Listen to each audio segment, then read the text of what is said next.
le mercredi 1er février 2023, sous la très haute présidence de son Excellence Ali Bongo Ondimba, président de la République, chef de l'État, le Conseil des ministres s'est réuni dès 10h au Palais de la Présidence de la République.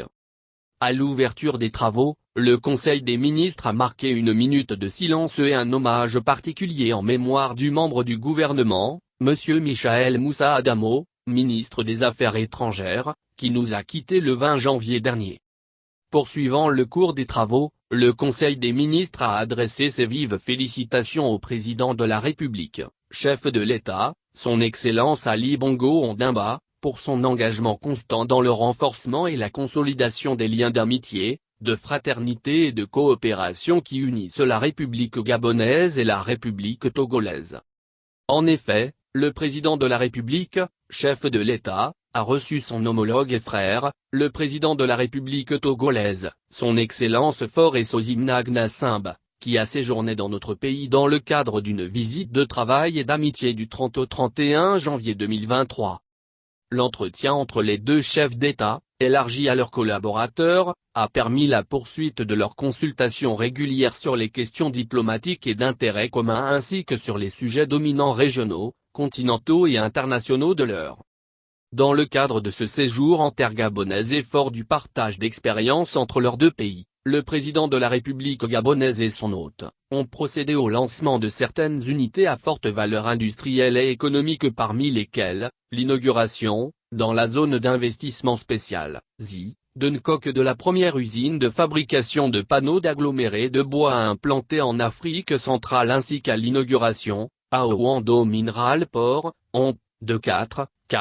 ateliers de maintenance du matériel ferroviaire. La visite de l'usine de la Palmeraie de Kango, spécialisée dans la production d'huile de palme brute, a clôturé le déplacement des deux chefs d'État sur ce site. Au titre des projets de textes législatifs et réglementaires. La présente loi, prise en application des dispositions de l'article 47 de la Constitution, porte réorganisation de la Haute Autorité de la Communication. La réorganisation que consacre le présent projet de loi porte sur la redéfinition des missions, de l'organisation, du fonctionnement de la Haute Autorité de la Communication. Elle concerne également les aspects relatifs aux incompatibilités et avantages, à la procédure et aux sanctions. S'agissant particulièrement des attributions, le présent projet de loi précise la mission de la Haute Autorité de la Communication qui a désormais pour mission, la régulation du secteur de la communication audiovisuelle, cinématographique, écrite, numérique et de la publicité. Concernant l'organisation et le fonctionnement, le nouveau texte consacre un nouvel encadrement et un fonctionnement plus optimal de la structure, comme il renforce, par ailleurs, les procédures applicables en matière d'intérim du président, des délais de traitement prolongés ainsi que des sanctions désormais étendues et rendues dissuasives. Ainsi, en matière de sanctions, les nouvelles dispositions précisent que les commentaires des articles mis en ligne fondés sur des propos haineux, racistes, tribalistes ou d'images portant atteinte à l'intégrité morale, à l'honneur, à la cohésion sociale ou à la vie privée d'autrui, exposent le directeur de publication aux sanctions prévues par le présent projet de loi. Le texte énoncé porte refonte de la loi N-001/2011 portant protection des données à caractère personnel, de laquelle découle la Commission nationale pour la protection des données à caractère personnel, chargée de veiller au respect du droit à la protection des données personnelles et de la vie privée. Au titre de la présente réforme, il est mis en place une autorité pour la protection des données à caractère personnel et de la vie privée, en abrégé APDO, en lieu et place de la Commission nationale pour la protection des données à caractère personnel, CNPDCP.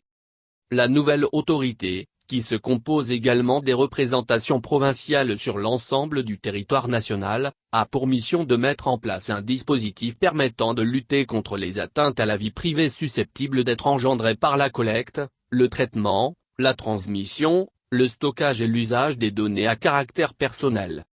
Ministre de l'Intérieur. Le projet de décret portant prorogation de la validité de la carte nationale d'identité.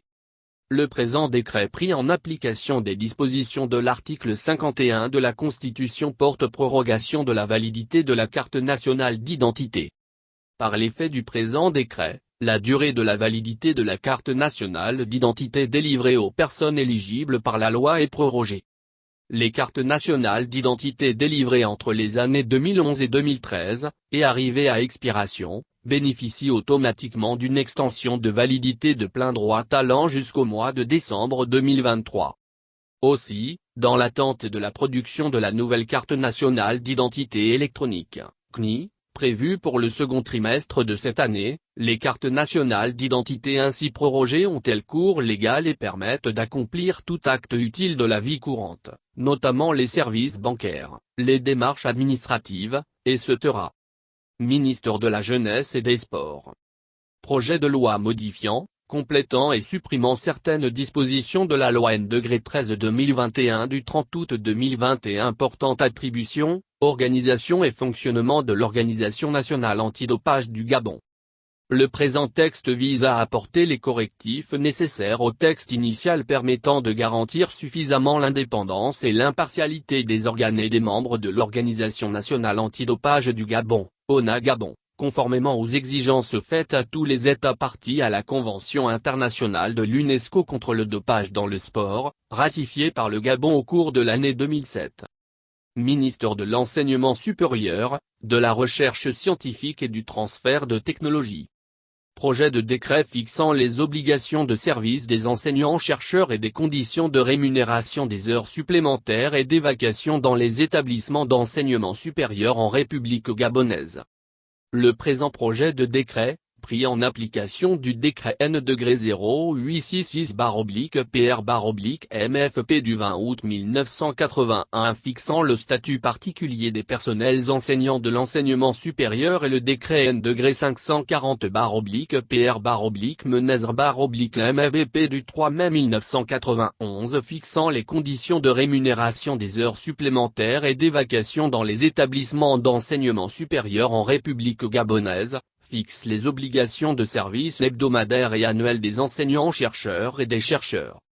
Ce décret vise également à harmoniser le régime de rémunération et faire correspondre le même volume horaire statutaire applicable à tous les établissements d'enseignement supérieur de notre pays. Il en est de même pour les vacations réalisées par les personnels enseignants permanents et par les intervenants vacataires.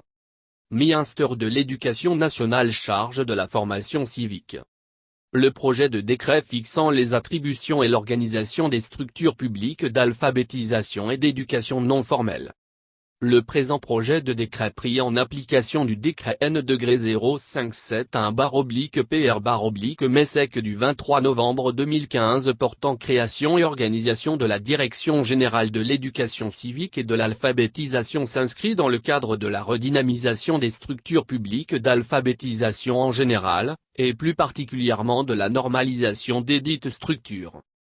Les structures publiques ont pour mission, entre autres, de lutter contre l'analphabétisme sous toutes ses formes, d'améliorer les compétences de base des apprenants adultes et jeunes, de favoriser la formation d'un citoyen modèle et de réduire le taux d'analphabétisme. Le présent projet de décret vient en application des dispositions de l'article 3 de la loi N-1182 du 24 janvier 1983 portant régime juridique des établissements publics, des sociétés d'État, des sociétés d'économie mixte et des sociétés à participation financière publique. Le Conseil des ministres a pris acte de la communication du Premier ministre, chef du gouvernement, relative à la mise en œuvre des 12 mesures de la déclaration de politique générale présentée devant la représentation nationale. En effet, le mardi 24 janvier 2023, conformément aux dispositions de l'article 28A de la Constitution, le Premier ministre, chef du gouvernement, a présenté aux honorables députés les grandes lignes de l'action que son gouvernement entend mener sous les très hautes instructions du président de la République, chef de l'État, afin de poursuivre la mise en œuvre des réformes engagées et d'apporter une forte orientation sociale pour une plus grande prise en compte des attentes de nos compatriotes dans plusieurs domaines tels que la lutte contre le vie cher, la santé, l'éducation et la formation, l'emploi, l'eau et l'énergie, la route, etc. La mise en œuvre de ces réformes sera assurée par quatre comités de suivi dont la dynamique d'action et de résultats reposera sur des réunions régulières ainsi que sur des missions de terrain. Leurs conclusions seront portées à la très haute attention du président de la République. Par ailleurs, fidèle à son engagement de promouvoir la paix et l'état de droit démocratique, le président de la République, chef de l'État, son Excellence Ali Bongo Ondimba a informé le Conseil des ministres de sa décision de convier la classe politique à une concertation à compter du 13 février prochain. Cette rencontre devrait permettre d'établir les conditions de l'organisation de consultations électorales apaisées.